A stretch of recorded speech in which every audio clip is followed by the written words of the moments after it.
Hello IIT aspirants, welcome to Mathbook. मैं आपका teacher Nitin और आज इस वीडियो में हम डिस्कस करेंगे बाइनोमियल थ्योरम के डीपीपी नंबर 4 के सॉल्यूशन।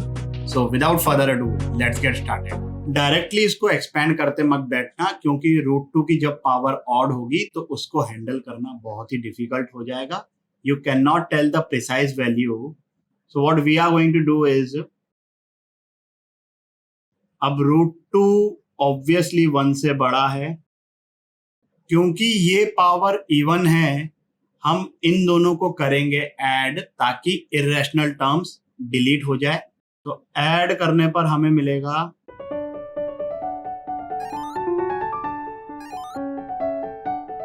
हमें ये पता है कि इस सिचुएशन में f प्लस एफ डैश की वैल्यू 1 आती है। तो ये जो expression on the left hand side लिखा हुआ है उसकी वैल्यू हमें कैलकुलेट करनी पड़ेगी। यस, थोड़ा सा कैलकुलेशन है, बट डेफिनेटली कोई भी इर्रेशनल टर्म नहीं है, तो ये कैलकुलेशन बिल्कुल भी टफ नहीं होगा। अब लेफ्ट हैंड साइड पे जो चीज आई है उसकी वैल्यू आएगी 198 and this is equal to i plus 1। हमें कैलकुलेट करना है इस एक्सप्रेशन की इंटीग्रल वैल्यू, मतलब i। तो i की वैल्यू आ गई 197। सिंपल। आगे बढ़ते हैं। 5 बड़ा कि 2√6 बड़ा? 5 बड़ा। तो ये तो हमें दे रखा है m प्लस f के बराबर। 5 माइनस 2√6, इन दोनों का डिफरेंस 0 से 1 के बीच में है, तो इसको मान लिया हमने f डैश। वही सब ऐड वैड करेंगे तो हमें समझ में आ जाएगा कि f प्लस एफ डैश की वैल्यू 1 है। तो यहां से ये आ गया 1 माइनस एफ। दोनों एक्सप्रेशंस को मल्टीप्लाई किया, a plus B into A minus B, 25 minus 24 that will become 1। 1 raise to power n is 1। इस 1 माइनस एफ को इधर डिनोमिनेटर में लेके गए, इस f को इस साइड लेके गए। इसी एक्सप्रेशन की वैल्यू पूछी गई है हमसे। जो ओरिजिनल क्वेश्चन था उसमें ये सिंगल चॉइस करेक्ट था, तो second option was m, that will be the answer. अगले क्वेश्चन की तरफ आगे बढ़ते हैं। ये बहुत ही अमेजिंग क्वेश्चन है। इसमें हम ये वाला स्टेटमेंट यूज करेंगे जो परम्यूटेशन एंड कॉम्बिनेशन में मैंने एनसीआर और एनपीआर वाले वीडियो में बताया था, जब एनसीआर की प्रॉपर्टीज पढ़ी थी। NCr is always divisible by n if n and r are coprime. Vice versa not true, मैंने एग्जाम्पल लेकर भी वहां पर समझाया था। √5 2 से बड़ा है, ये बात यहां पर ध्यान देना, गलती मत कर देना, क्योंकि हमारी यूजुअल टेंडेंसी ऐसी होती है कि जो आगे लिखा होता है हम उसी तरीके से चीजों को एक्सपैंड कर देते हैं। इसको मैंने मान लिया i प्लस एफ। अब p एक प्राइम नंबर है ग्रेटर देन 2, तो obviously p is a odd number. अब क्योंकि p ऑड नंबर है, इन दोनों एक्सप्रेशन को हम करेंगे सब्ट्रैक्ट ताकि इर्रेशनैलिटी हट जाए।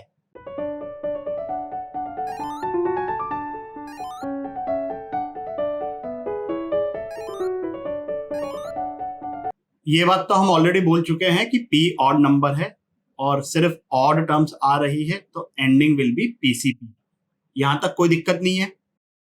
अच्छा, इस सिनेरियो में f minus F dash equal to 0 होता है, तो i की वैल्यू आ गई,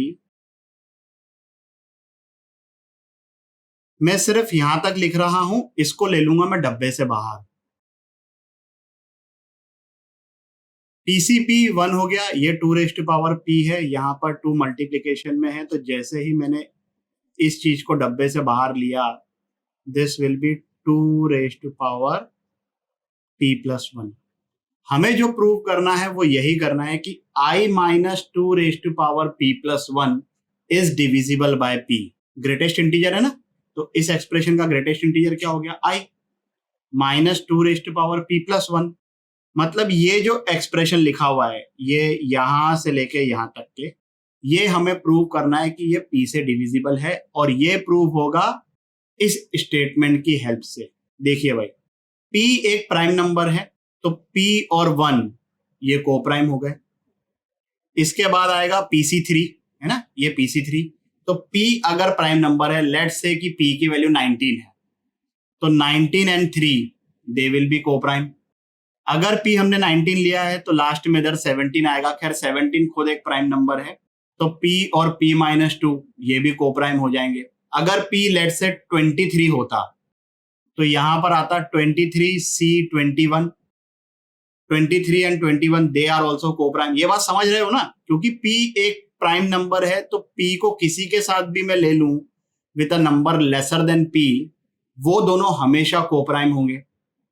तो हर टर्म जो ये यहां से लेके यहां तक लिखी हुई है वो p से डिविजिबल है। यही तो प्रूव करना था। समझ में आया क्या भाई?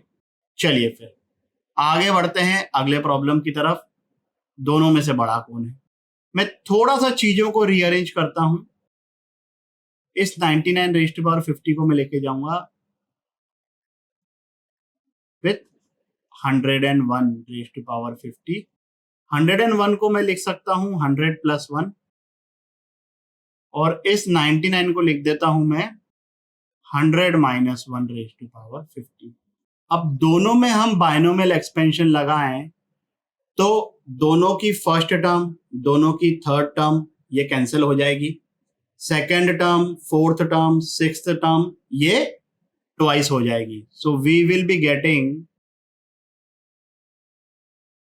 ऐसी बहुत सारी टर्म्स। 50c1 की value 50, 2 into 50 this will become 100, और यहां पर ये 100 रेज़ टू पावर 49 ऑलरेडी है हमारे पास, प्लस बहुत सारी क्वांटिटी। अब यही अपने आप में 100 रेज़ टू पावर 50 बन गया। मतलब this minus this is greater than this, so this is greater than the sum of 100 raised to power 50 and 99 raised to power 50। Clear? चलिए फिर आगे बढ़ते हैं बहुत ही बेहतरीन क्वेश्चन की तरफ। √3 बड़ा 1 से, √3 plus 1 whole raise to power 2m को हम लिख लेते हैं i plus f। √3 minus 1 whole raise to power 2m को लिख लिया हमने f dash. Now since this is even number, हमें ये पता है कि दोनों को ऐड करने से इर्रेशनैलिटी दूर हो जाएगी, and in this scenario f plus f dash is equal to 1। तो ये हो गया 1 माइनस f के बराबर। दोनों को ऐड किया। अब √3 प्लस 1 का स्क्वायर हम कर देंगे। √3 प्लस 1 का square that will be 3 plus 1 plus 2√3, मतलब 4 plus 2√3 whole raise to power m। ये समझे ना, ये 2 को मैंने √3 प्लस 1 के साथ यूज कर लिया, तो √3 प्लस 1 का whole square that will be 3 plus 1 plus 2√3। Same चीज यहां पर भी यूज करेंगे। अब इसमें से मैं 2 कॉमन निकालता हूं, इसमें से मैं 2 कॉमन निकालता हूं, तो 2 रेज़ टू पावर m बन के बाहर निकलेगा।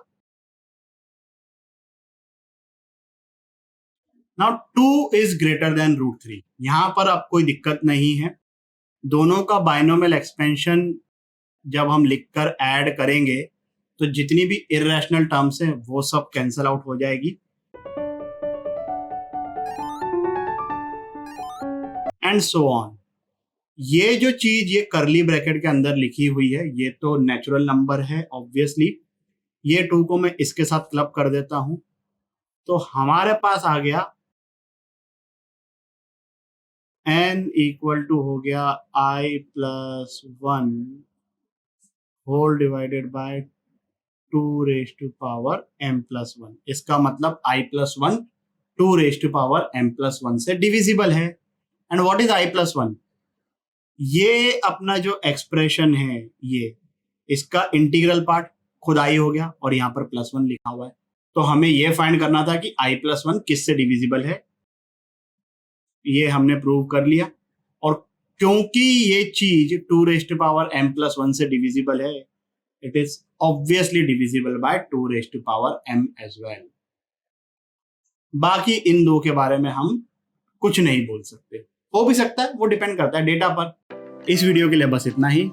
आशा करता हूं कि आपके सभी डाउट्स क्लियर हो गए होंगे। अगर हो गए हैं तो लाइक, कमेंट, सब्सक्राइब करें और अपने दोस्तों के साथ भी शेयर करें। अगले वीडियो तक के लिए सावधान रहें, सुरक्षित रहें। जय हिंद।